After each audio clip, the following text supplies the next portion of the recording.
Okay, good morning, everyone. Welcome to the United States Institute of Peace. It's a pleasure to have you here in a full room after a holiday weekend. So thank you for taking time out of your busy schedules to join us today. I'd also like to thank those from USIP who made today possible and putting together everything. That includes Manal Omar, who is our acting director of our Middle East and Africa Center, and her staff. We would like to thank Layla Noraldine for her assistance, and also to thank Susie Hayward, who is our Director of Religion and Inclusive Societies, and her staff, who, she's not in here, but Melissa Nozel, who has been running around getting everything organized. And most importantly, we would like to thank our honored guest this morning. We would like to thank Tawakkol Karman for joining us today and for sharing her thoughts with us on the peace process, the challenges in Yemen, and the way forward for building peace. I'd also like to thank Mohammed El-Sanusi. He is with the Network for Religious and Traditional Peacemakers, and they are one of the co-sponsors of today's event, and it's been their dedication and focus that's also made today possible.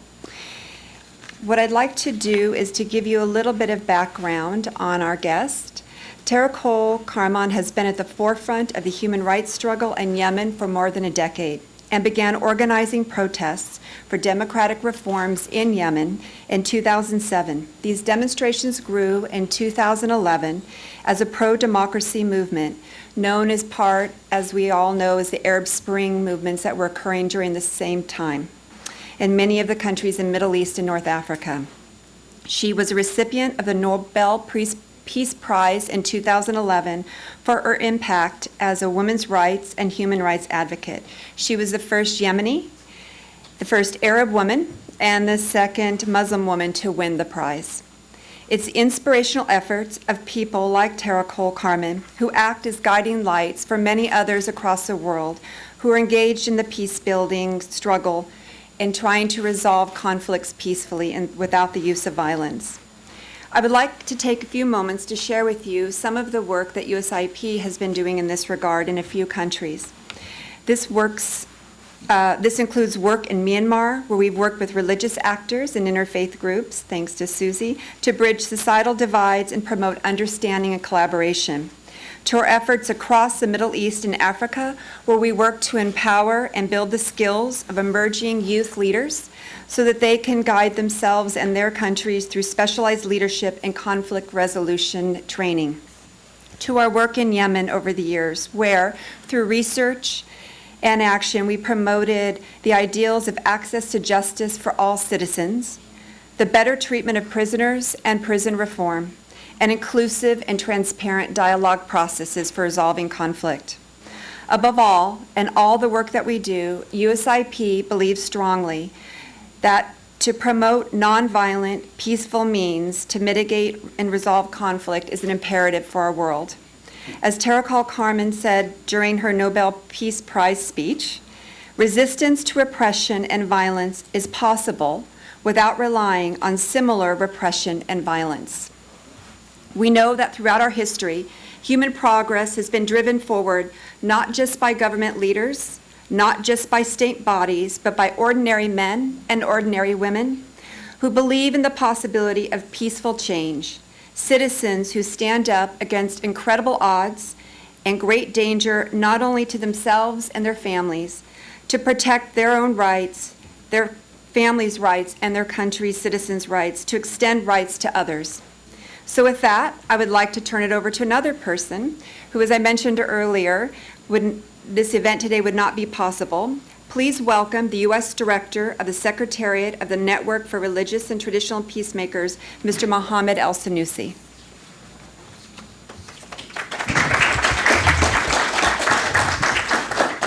Thank you so much, Khalid, for your kind introduction to our guest speaker here and our honored guest, I should say, Tawakkol Karman.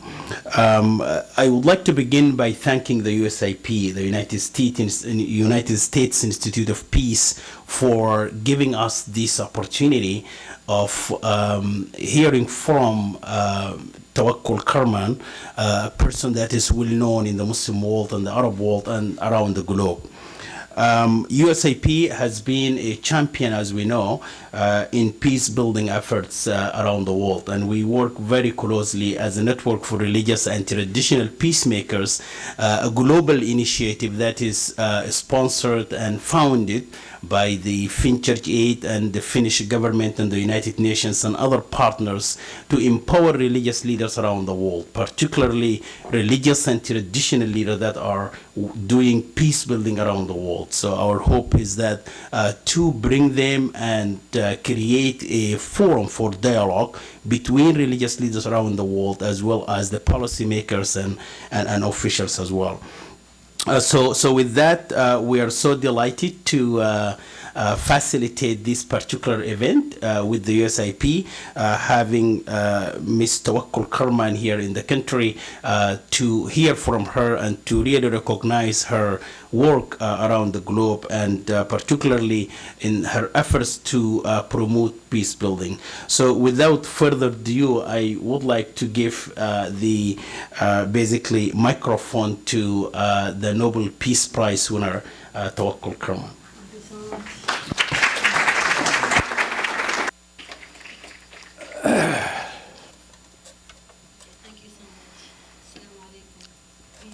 Peace upon you. Yeah. And thank you, USIB, for giving me the chance to speak with all people who are so keen and interesting on the human rights, on the peace process, on the situation in Arab Peninsula and Yemen in particular. I will speak in English in the first, then I will shift to Arabic. So please be ready then to for your headphones. First, dear brothers and sisters, I will tell you the story of Yemenis, the great nation, the kindness people who dream for justice, for freedom, for equality, for good governance, for democracy, for peace. People in Yemen who suffered from corruption, from dictatorship. People in Yemen who suffered from wars, from terrorism. People in Yemen who suffered from poverty, from disease, from ignorance. These people decided to own the time, to own the period, to own the history, to create the future for building a new Yemen. Because of that, people in Yemen decided to make a revolution, peaceful revolution. People in Yemen who suffered from violence decided to make a great revolution, peaceful revolution, totally 100% peaceful revolution in 2011. Yemeni people, women and men, youth before old, women before men, all of them was hand with hand, went to the street, chanting, carrying the flowers against all the repression of the previous regime, of the ousted Ali Saleh, President Ali Saleh. He faced the revolution with all kind of violence, but the Yemeni people faced the violence with non-violence. All kind of bullets, all kind of bombs, all kinds of hatred. Yemeni people faced all these things with the chanting, just singing in the street. Silmiya, Silmiya, our revolution, Silmiya. Peaceful, peaceful, our revolution, peaceful. Both of them, all of them were carried the flowers in front of all the kind of repression and died in the street. While this society was an armed society. Yemeni people has more than 70 million piece of weapons.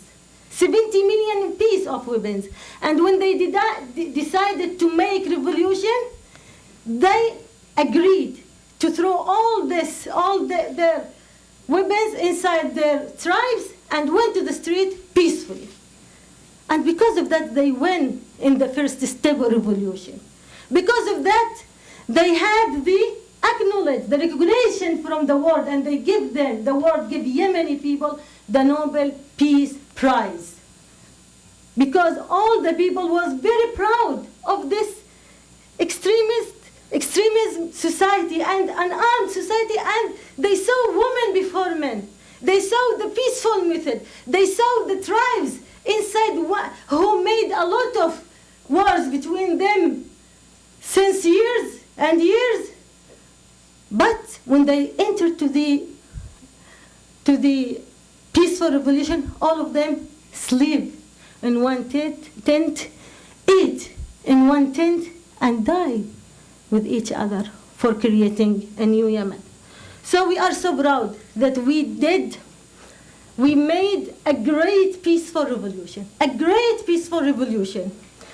And that wasn't enough for Yemeni people. They decided to continue their peaceful method. When the ousted President Ali Saleh left the power, Yemeni people made the political map, the best political map, the best خارطة الطريق, the best road map that explain what Yemeni people should do. And that was in the sponsorship of all the world, and especially of our neighbors, what they call it GCC initiative. All Yemeni people agreed, or most of them, especially the revolutionary people, agreed on this initiative, except one article inside the GCC initiative, which was the immunity, giving the immunity to Ali Saleh. So the initiative had a lot of articles, of great articles that implement all the demands of the revolutionary people. It talks about unify the army. It talks about reorganize the army. It talks about good governance, guarantee the good governance and the transparency, and fighting corruption in all the institutions of the states. It talks about human rights. It talks about transitional justice. It talks about national dialogue that must gather all Yemeni people in one table, discuss all the subjects, all the problems. And it talks about the new constitution and election. So it was very clear map. And we as peaceful revolutionary people said, okay, we are agreed on this map, but except one article, which is giving the ousted president Ali Saleh immunity, not because that we are are against the forgiveness, no, or tolerance, no, but because we know that there is no peace without justice. And because we know that this the ousted president, if he leaves the power, and with all money, and with all power, and with all problem that he made for Yemen when he was in the authority, he will continue his bad rule in Yemen. And that is what happened now, when he led the coup against the transitional period. So in the transitional period, with all these things, Yemeni agreed to the GCC initiative and welcomed the sponsorship of all the international community. We welcome them and come, okay, we want to give a good example of a very sexist story in the Arab Spring countries, and we did. Anyone who knows about Yemen, he remembered that Yemen in 2012 and 13, and even the first year, the first month of 2014, they were talking about sexist story in Yemen, while the other countries in Arab Spring has some problems. So we did we entered to the government, we entered to the transitional period. We allow the ruling party that is led by the ousted president to be in the government, to have half seats in the government. And we allow the Houthis and Ali Saleh alliance to be in the national dialogue. And we were together, talking, discussing every day in the national dialogue for 9 months how to create a new Yemen, how to build a new Yemen. And we did the great national dialogue, a great national dialogue. After 9 months, there was more than 1,000 great outcomes. Again, that achieved all the value, most, not all, because our dream is big.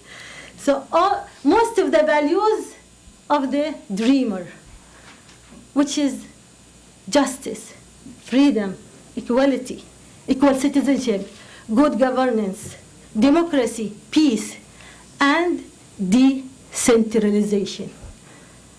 Because was one of the outcomes of the national dialogue is decentralize Yemen to make it federal to 6 states that will guarantee the services to reach to everybody inside Yemen, and also to give the opportunity for all the people to share, to participate in the authority and also in the wealth. After that also, there was a constitutional committee. Again, also Ali Saleh and Houthis was members in this committee. And 4 months, they did the outcomes of the draft constitution was great. And we were just few steps to make the referendum for the institution, to make the election, and suddenly everything collapsed. Everything collapsed. Why? Because Ali Saleh decided to destroy the transitional period. The head of snake decided to kill Yemeni and to use the final card that he has. And he tried many times through the 3 years of the transitional period, but he failed. But the last thing is when he carried the Houthis and with support from Iran to occupy the capital of Sana'a and to occupy other cities.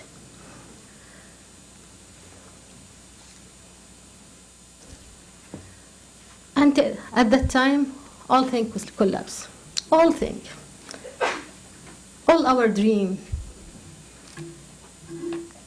The Yemeni nationalities was threatened.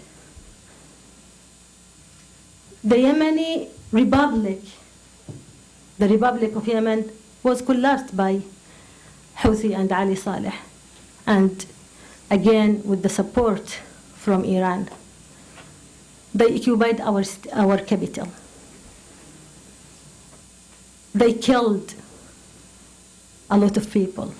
They arrested most of the journalists, human rights activists, most of the leaders of the peaceful revolution. They destroyed the houses, the mosques, even the schools. They did a horrible violation in every field. And they didn't stop in Sana'a. They went to Taiz, they went to Aden. While that time, the president also was surrounded by them. The legitimate president, President Hadi, was surrounded by them. and also the Prime Minister. The President Hadi escaped from his home arrest to Aden. They follow him to Aden and send missiles to the palace and send soldiers and send militias to Aden. After that, the President Hadi escaped again to Saudi Arabia. And he called Saudi Arabia and Arab people to help him on facing the coup of Ali Saleh, on facing the coup of Houthis militia, on facing the coup of Iran. And when he said that, he didn't give something from his head. It was a lot of statements from Iranian authorities, from the commanders, from the political, from the Malali, a lot of statements talking about that they are occupying Sana'a as the fourth city that they occupied because they said that they control Baghdad and Beirut and Dimashq and now Sana'a. They said that they are building the Persian Empire. So this is why the Arab coalition answered to feel the threat, real threat, and decided to support the legitimate President Hadi.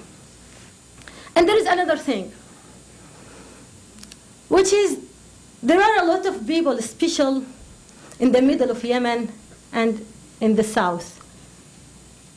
There is popular resistance who refuse the occupation of Iran, of Houthis, and who refuse the counter-revolution of Ali Saleh, who refuse to occupy their cities. They are armed people. They decided to stop the militia of al-Houthi and to stop the Ali Saleh and his alliance and to regain their cities, to defend on their cities, and to defend on the values that they are or they made the revolution for. Special Taiz, because Taiz was the capital of the peaceful revolution. Special Aden, Ma'rib. So Yemeni, there is real refuse against the Houthi militia and Ali Saleh alliance from most of the land, from most of the people. By the way, the most percentage of the people, they are in popular, they are in Taiz and in the south and in the middle. So people from north came to occupy the Taiz and the other and Aden and other cities.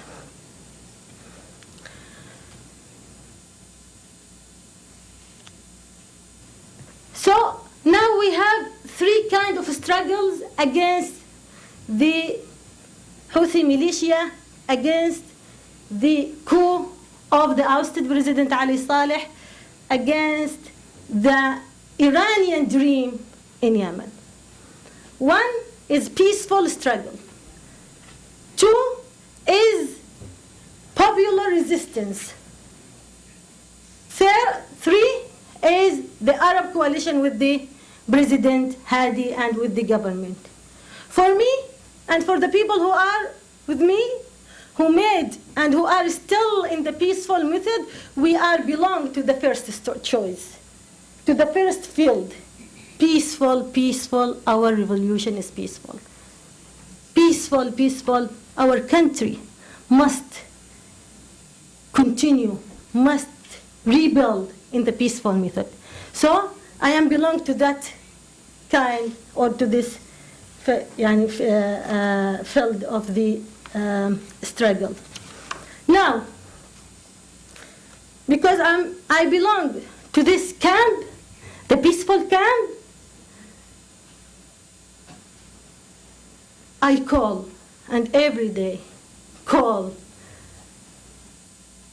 the Houthi militia, Ibn Ali Saleh alliance, all of them, to withdraw from the cities, to hand over the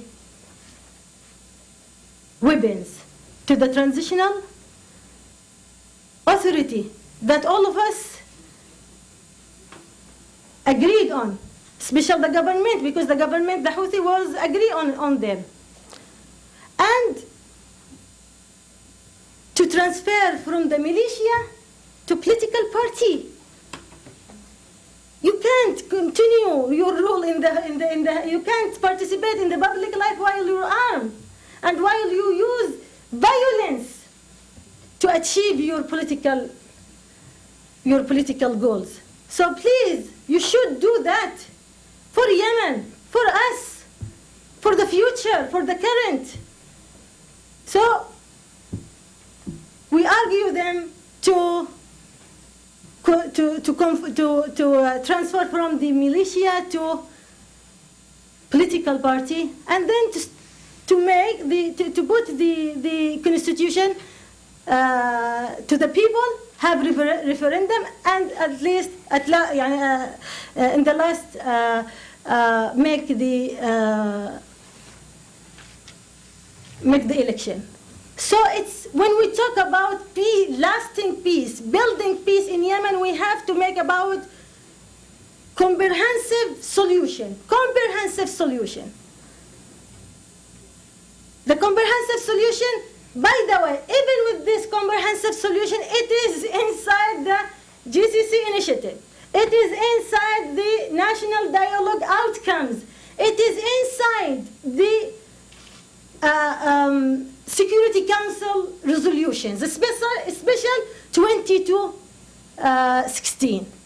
So this is very important. When we talk about building peace in Yemen, we will not be able to achieve it if the militia will still has the weapons. It must be that the transitional authority has to continue its role to finalize the transitional period, the tasks. So they have to return to Yemen. They have to return to the President Hadi, the Prime Minister, the all cabinet has to return to Yemen to continue their rule and also to and achieving the goal and also to implement this, the whole solution. This is our method, and this is our Rushita for building peace in Yemen. And it's very important to know that it was a big mistake when they gave the immunity to the ousted president of Ali Saleh. So now it's very important to don't repeat this mistake. It's very important to prosecute the commander, Ali Saleh, and the people who made all this chaos, who killed all these people. But also, we should make this prosecution under the criteria of transitional justice. It's very important. If we allow the criminal to escape with its crimes, that means that we encourage him, that we give him the power again to make more crimes in the society. Finally, with all this description about what's happening in Yemen,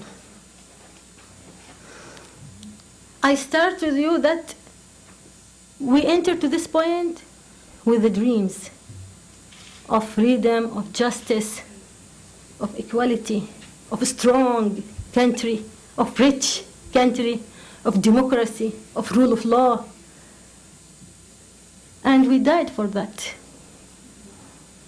And when we decided to do that, we knew that the freedom has a very high price. Now, I assure you that this dream didn't stop, will not stop. This dream is continue. And we know that every great revolution followed by counter-revolution. And we know how America, how West suffered a lot to reach to this moment of democracy and freedom. And we know how many counter-revolutions that you faced.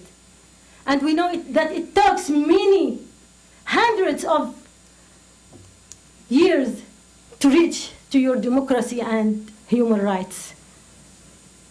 And we know also that we will reach to the moment of democracy and peace and justice and stability and peace in our countries. They see it is so far, but we see it is so close. It's very, very close. You will see, and I invite you from now to visit a great Yemen. Thank you. Assalamu alaikum. I didn't speak Arabic. You did very well in English, so you don't need to speak Arabic. Yeah. So thank you so much, Tawakkol, for this remarkable presentation. Now we have about 30 minutes for questions and answers. We do have cards, I think, that we're going to be distributed to everyone. So please, if you do have a question, please write it down, and we will... here is, yes, and Susan will help us to sort them out. But Tawakkol, I want to begin by asking you a few questions, in fact. And all of us basically see what is going on the ground in Yemen. And I want to begin the discussion here and the question by the humanitarian situation in Yemen. The United Nations describes the situations in Yemen as a humanitarian catastrophe, and says that more than 70 organizations are working to help those in need face blockades and inspections by the coalition. So my question to you is, what can be done to bring more attention to the humanitarian crisis in Yemen, and what can be done to help those in need? Well, that's Of course, yes. Yeah. Of course, by the way, the humanitarian cases in Yemen is very sad, is very catastrophe, not just because of the war. It was even when the Ali Saleh was in the as a president, in the position as a president, and it was a lot of report that describe Yemen, well, said that they will describe Yemen as a failure country. So now the situation is very, very, very bad. It's a disaster. It is a catastrophe, right. Really. But the United Nations and all the human rights, all the societies, all the organizations who are, I'm going to speak in Arabic, by the way. I forgot all my English. So everybody can just use their headphones. Just give them for a second.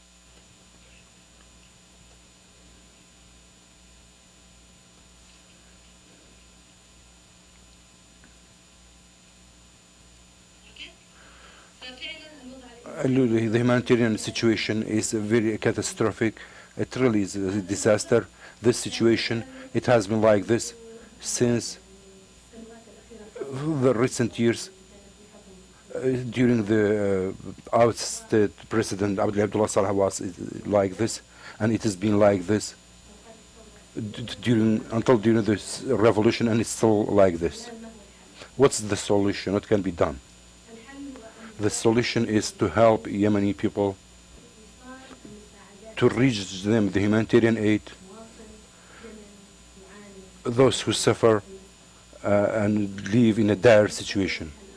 There is also another situation we can do it in parallel, and to stop the reasons behind or the means behind these sufferings. There was this suffering, and it was Ali Abdullah Saleh was the main reason. So we could stop all the corruption, all the economic situation, what happened there. But we still are like this. So for now, we have to stop the Houthi militia and Ali Abdullah Saleh in taking revenge of the Yemeni pupils. The humanitarian situation is because it's not just about food and drink. It's about medicines, and also it's about killing people. Cities have been razed. Houses have been destroyed over the people. People found no shelter. They don't find any place to. They can't find medicines, running water, food. Who is the reason? The reason is the war has been declared by Ali Abdullah Saleh and Houthi. And this is being fed by Ali Abdullah Saleh and Iran. We are now need to stop this war. We are talking about humanitarian aid. It should not be separated from what happens there, which is the war. And the war cannot be stopped without a list of solutions that we have to apply, and I talked about them.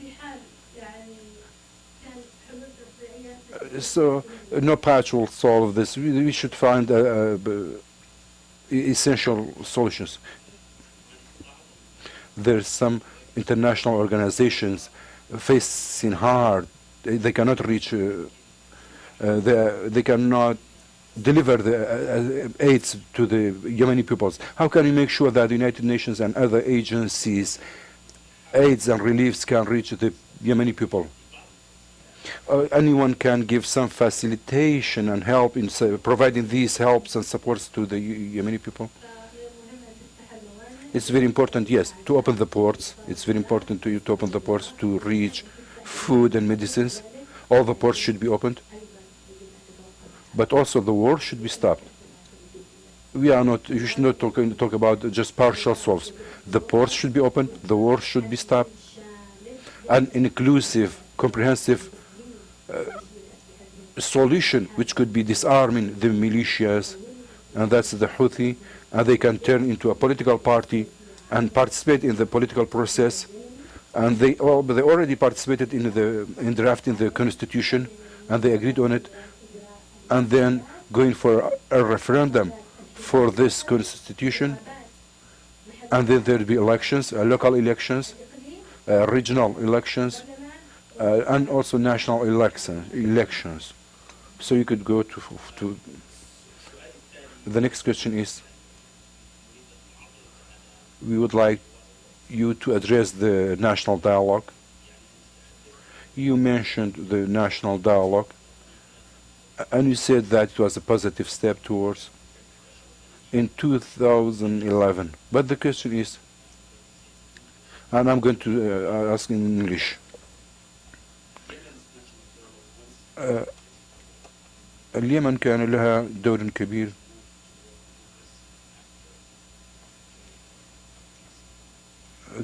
بعد انتفاضة 2011 وبعد مشاركة هناك الآن مجامع كثيرة وتعرفين هذه المجامع. أنت كشخص حاصل على كيف يمكن لنا أن نقوم بالحوار بين المجامع المختلفة والبدء بها حتى يكون هناك حل سلمي بدل ما يكون هناك حل عسكري. So how can we again go back for the initiative for an initiative for dialogue which can replace the war and conflicts, so a peaceful situation comes? How can we do this? من الأهمية بمكان. The implementation is very, very important. One of our mistakes was that the tasks in the GCC initiative. We didn't, not we as people, we as the transitional authority. Yes, I am not one of them, but I blame them that they didn't implement it at all. So it's very important to implement everything. Now in the national dialogue also, it's very important to implement. If we just يعني نتقفز شو يعني نتقفز من حوار لحوار jump. If we just jump from dialogue to dialogue to dialogue and without implementation, we will not do anything. So we did a great dialogue. We did a great يعني we have a great outcome of the dialogue. We have a great resolution 2216 on the Security Council resolution. So we need to implement. So if we talk about another dialogue, I don't think that we will have يعني any progress. But the dialogue must be how to implement. Not to have another result. No, how to implement. We have now, there is a result that you should hand over the weapons. So the weapons must go to the legitimate authority. How? This is how, just the way to, this is the dialogue. And if we make the dialogue again, we will lose time and the war will continue. I see. Yeah. So I want to move a little bit from the situation in Yemen to ask you generally a question that related to Islam and how actually the role of Islam played a major role in shaping your own efforts to advance peace. يعني ما هي كيف الإسلام حفزك على هذا العمل؟ I believe that Islam, as Christian, as Judaism, all of them they play a good role, and all of them they don't have any conflict between the values that I believe on. All the religions has a real relationship with peace, with love, with coexistence, with accept each other, with fighting corruption. I believe that every religion has to do its rule, and every religious has to do their rules on fighting corruption and fighting dictatorism. So I believe in all religion as the values for achieving the value that we made our revolution for. Great. So we have only 15 minutes left, so I want to go back to Khalid here, and you can help us with the audience questions, please. Thank you very much to everyone who submitted questions, either here or those that were submitted through the webcast. We have over 20 questions, which is excellent, very engaged audience, very interesting questions. So what I've done is I've grouped them. I'm going slower so that the translation can go. Okay. So I'm going to group these into the different categories. The first category relates to the coalition's role in Yemen. And I'm going to ask a couple two-part questions, and then perhaps if you could just answer it collectively. There are different questions related to the coalition role. One is, what is your view of the Saudi airstrikes and blockades that are affecting the humanitarian assistance? A related question is, last week, President Obama met with the King of Saudi Arabia, where he expressed support for the Saudi-led coalition, but also his concerns about the many civilian deaths. Do you share these concerns? What is your position on the Saudi-led coalition and the escalating activities in Yemen? And then to related questions to those two initial questions are, have the military strikes helped draw the Houthis to negotiations? And what role do you believe the Saudis, the Emiratis should play in the rebuilding of Yemen? So that's one group, and then when we're done with that, I will go through the next groups. Yeah. So all this group is talking about Saudi and its rule in Yemen. As I said, unfortunately, that the Arab coalition that led by Saudi came as a result as a result of calling from the President Hadi to help him to help Yemeni to face the militia.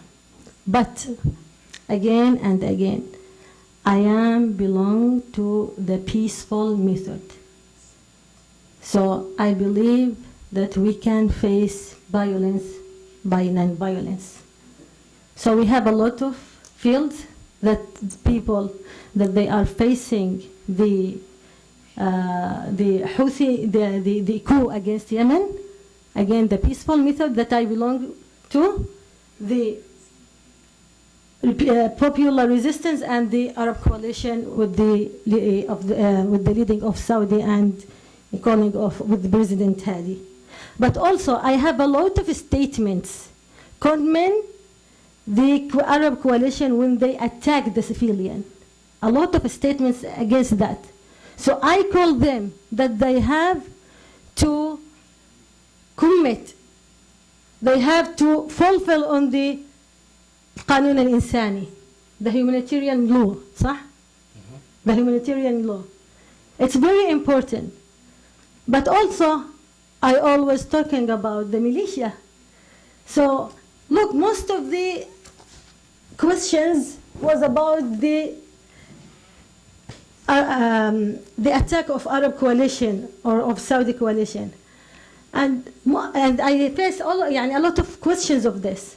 But unfortunately, I didn't hear, not just here, in many, I didn't hear the questions about what Houthis militia did in all the cities. So it's very important to say, to condemn all the mistakes. It's very important to condemn all the crimes, not just the Saudi and not just the Houthi militia. The second group of questions. Second group relates to the role of women. And one question related to that is, what should be the ideal role of women in the peace process? And what are your views of the draft constitution, given 30% quota for women failed and rights of individuals are subsumed under the rights of the family? And as an important, this is also, I'm going to give you the one that includes youth also. As an important demographic, what role and support can young people play to build a more peaceful society in Yemen? دور المرأة اليمنية كان دورا رائدا. The women role was a unprecedented role, a very important. The women did a great. They rose up against dictatorship, political dictatorship, and also the religious dictatorship, and also the dictatorship of the traditions.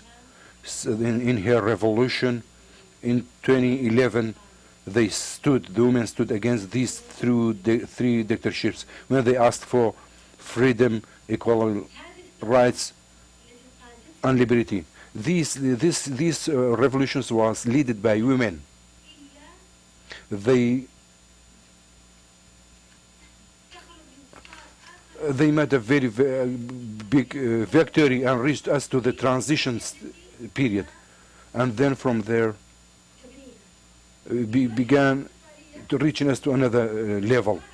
In the transitional period, the women in Yemen was in the highest positions for making decisions about this transitional period. They are just about something like 25 to 30 minutes percent, and then sometimes more than 30%. In the preparatory committee for the preparation of drafting the law, in the national dialogue conference where the decisions are made about the constitution and the future of the country, women were there and strongly. In the committee for drafting the constitution, even in the government. In the government, they weren't 30%, but they were much better than. And now they are much better before the revolution.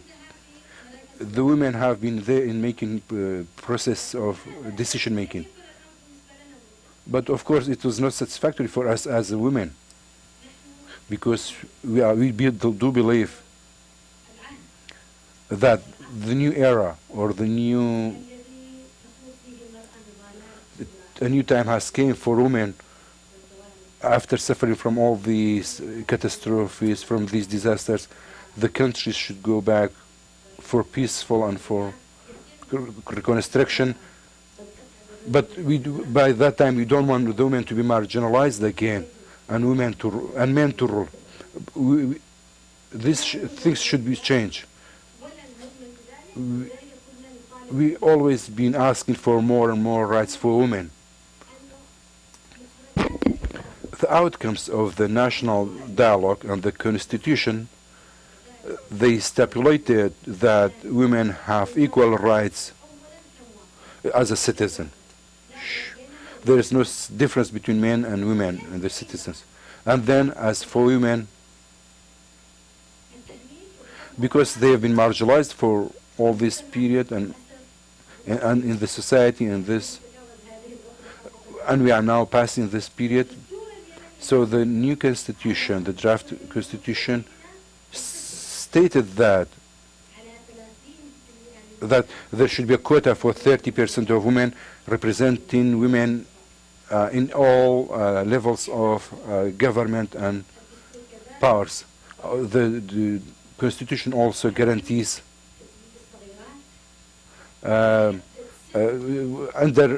against underage marriage,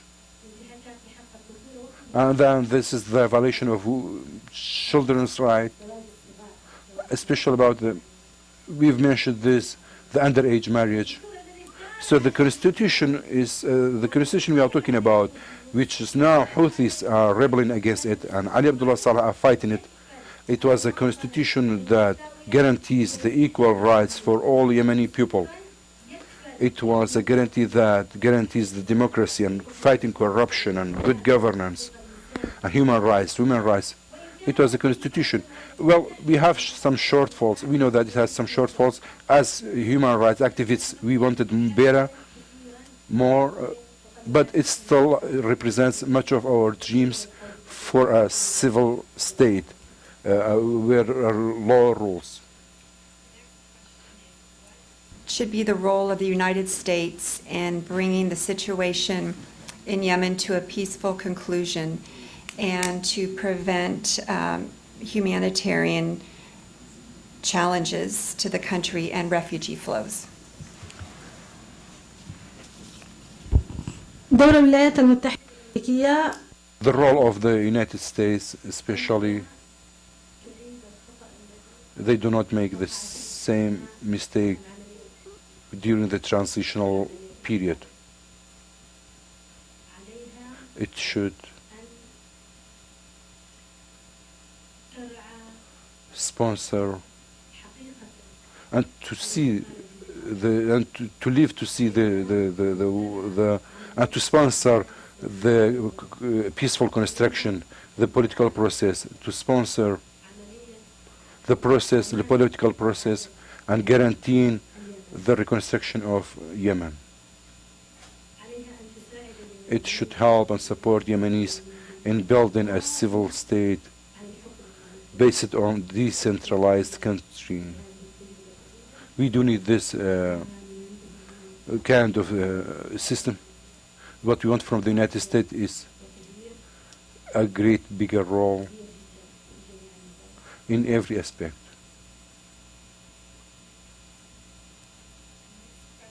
relate to the Houthis' role moving forward. Will they be accepted as a political party given what has happened thus far? And what do you think is the most important aspect for reconciliation, community reconciliation post-conflict, especially the former combatants and Houthis? We cannot go for a peaceful without asking or forcing the militias and combatants to come back for the civil society and to participate in the political process, to try to reach their goals by political means. So they have to get disarmed and get out of the cities. So but a militia, while having all these weapons, they cannot change into political process, participate in the political process. They should first disarmed, and then they can change into a political party. This is very important. So even up to now, we ask and urge and plead our brothers in militias, in Houthi, to change into political party and participate in the political process. And for this, they should disarm, take, and go back to the places so we can reconstruct the country after all this destruction.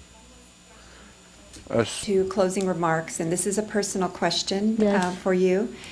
You say peace in Yemen is so close. Yes. But how do you find the strength and courage to keep going when the price is so high and the odds are seemingly against you?